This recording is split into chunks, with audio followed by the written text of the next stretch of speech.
Курбан Бајрам е 70 дена по првиот бајрам во годината, Фитир Бајрам, а го одбележува денот кога е довршен Куранот. Хуманизмот, хармоничните односи меѓу луѓето, меѓу човекот и светот и стремежот кон мир и благосостојба како основни принципи на исламот, на Бајрам се исполнуваат со посетување на роднините и пријателите и со честитки и добри желби за секој намерник.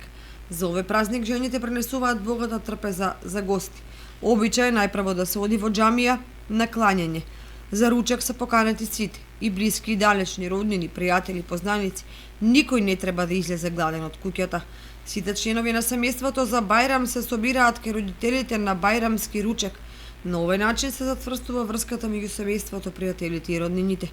Со овој празник се кронисуваат джилакот, кој важи за пети темел на исламот, кој е доказ за солидарноста и благосостојбата. Оваа година Курбан Бајрам е на 31 јули, петок, и од Кочанската џамија најавуваат дека утринската молитва по повод празникот ќе започне во 4 часот и 30 минути, а бајрамската во 6 часот.